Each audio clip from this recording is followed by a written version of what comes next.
सभापति महोदय, मैं विश्व की सांस्कृतिक नगरी वाराणसी से आता हूं और सन 2014 में तत्कालीन गुजरात के मुख्यमंत्री जब लोकसभा का चुनाव लड़ने आए बनारस हमारे विश्व की सांस्कृतिक नगरी में, तो नामांकन के दिन उन्होंने ये बात कही कि उन्हें मां गंगा ने बुलाया है। हमारे बनारस के लोग बहुत भोले भाले सीधे साधे लोग हैं और उनको ये लगा कि लगता है ये भागीरथ का दूसरा अवतार है जो आ गए और शायद इनके आने से गंगा अब कहीं न कहीं स्वच्छ निर्मल हो जाएगी। वो तत्कालीन मुख्यमंत्री जी देश के प्रधानमंत्री भी बन गए। बनारस की जनता और भोले भाले लोगों ने उन्हें देश का प्रधानमंत्री बनाने का काम किया। मैं आपसे कहना चाहता हूं, प्रधानमंत्री बनने के बाद उन्होंने एक मंत्रालय भी बना दिया। उसके बाद हमारे प्रदेश की सरकार ने भी एक मंत्रालय बना दिया जल शक्ति के नाम पे। मैं आपसे ये बात कहना चाहता हूं सभापति महोदय जी कि ये मंत्रालय गंगा की सफाई के लिए बना था या ये मंत्रालय गंगा को प्रदूषण को बढ़ाने के लिए बना था, ये बात आज नेता सदन से मैं जानना चाहता हूं। इसलिए भी जानना चाहता हूं सभापति महोदय क्योंकि ये जो आंकड़े मैं आप बताने जा रहा हूं, ये आंकड़े मेरे आंकड़े नहीं है, भारतीय जनता पार्टी की सरकार के दिए आंकड़े हैं कि जब 2017 में इन्होंने 473 करोड़ और 64 लाख रुपया गंगा की सफाई के नाम पे उत्तर प्रदेश में खर्चा किया था। 18 में 619 करोड़ 17 लाख रुपए खर्चा किया। 2019 में 706 करोड़ 85 लाख रुपए खर्चा किया और 2020 में अभी 19 करोड़ 74 लाख रुपए खर्चा किया। कुल मिलाकर 1819 करोड़ 40 लाख रुपया उत्तर प्रदेश की सरकार ने 2017 से लेके अब तक खर्चा कर दिया। उसके बाद इन्होंने उसका प्रचार भी खूब प्रचार किया। प्रिंट मीडिया और इलेक्ट्रॉनिक मीडिया में लगातार प्रचार करते रहे और 47 करोड़ 3 लाख रुपया उसमें भी खर्चा इन्होंने किया। मैं आपके माध्यम से बताना चाहता हूं कि जो इसको मापने की इकाई होती है कोलिफॉर्म एक बैक्टीरिया होता है सभापति महोदय, जो पानी की गुणवत्ता की जांच हम लोग करते हैं। उसका एक मानक होता है, स्टैंडर्ड होता है, मंत्री जी को मालूम होगा। और जो हम पानी पीते हैं उस पानी में 0 कोलिफॉर्म होना चाहिए और जिस पानी से हम नहाते हैं उस पानी में मैक्सिमम और कोलिफॉर्म हो, बहुत ज्यादा हो तो 500 से ज्यादा नहीं होना चाहिए। यह सभापति महोदय मैं आपको बताना चाहता हूं। और जब इन्होंने सफाई शुरू की और 2017 से और 2020 तक के बीच में कोलिफॉर्म की संख्या कुछ जगहों की मैं बताना चाहता हूं सभापति महोदय।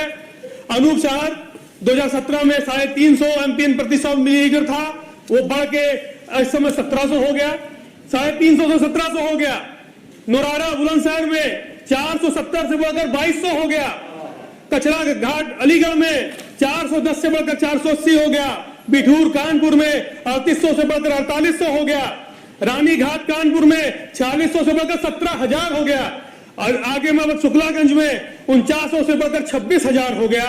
जार्ज मऊ पुल के नीचे 9200 से बढ़कर 17000 हो गया। हमारे कंस्टिट्यूंसी में मिर्जापुर भी आता है। मिर्जापुर में 2017 में 2500 था, वो बढ़ के 17000 हो गया। और उसी तरह बनारस जो हमारा शहर है जहां जिनको मोदी जी ने गंगा जी ने बुला लिया था मोदी जी को, जहां पर वहां पर भी मालवी पुल के नीचे 17000 कोलिफॉर्म है। 17000 कोलिफॉर्म का मतलब यह हुआ सभापति महोदय कि उस पानी से, क्योंकि हम लोग बहुत आध्यात्मिक लोग हैं, हम लोग मां गंगा को मां मानते हैं और उसको आप स्नान के लिए तो हमें लगता है कि इतने सारे हमारे त्योहार हैं जिसमें गंगा में हम लोग स्नान करते हैं, लेकिन आज वो गंगा स्नान की बात छोड़ दीजिए, आचमन की बात छोड़ दीजिए, स्पर्श करने योग नहीं बची।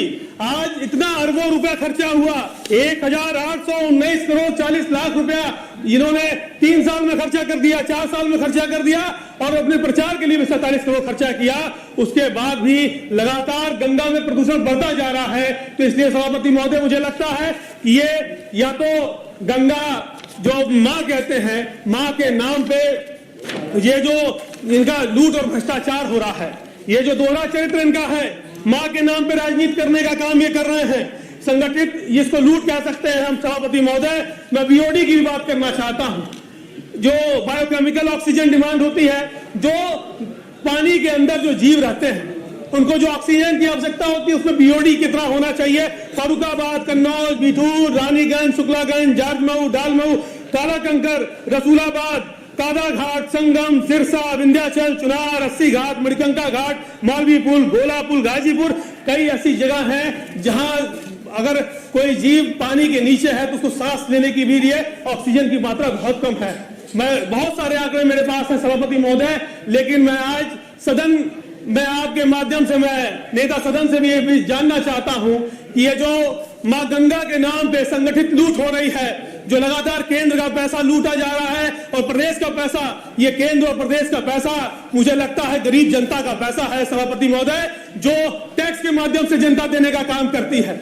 जो गरीब का पैसा जिसको टैक्स से लेने के बाद इतना संगठित लूट हो रहा है, इतना जबरदस्त अपराध, इसको मैं भ्रष्टाचार में मुझे लगता है कि बहुत बड़ी कार्रवाई हम लोगों को करनी होगी, तब जाके कहीं ना कहीं हमारी गंगा मां साफ हो पाएगी। क्योंकि जिसको हम मां कहते हैं, गाय को मां कह रहे हैं, विश्व का सबसे बड़ा बीफ निर्यातक देश हिंदुस्तान है। और कितना आपको भी सभापति महोदय जानकारी होगी किस तरह से गाय, कहा तो जाता है कि ऊंचा खानों में गाय नहीं कट रही, लेकिन क्या हो रहा है उत्तर प्रदेश में हमें आपको सबको मालूम है कि आज मां कहा गंगा को तो मां के साथ क्या किया, गंगा के साथ मां कहा गाय को तो गाय के साथ क्या कर रहे हैं। मैं ज्यादा कुछ नहीं कहते हुए बस सदन की कार्रवाई रोककर चर्चा कराए जाने की मांग करता हूं।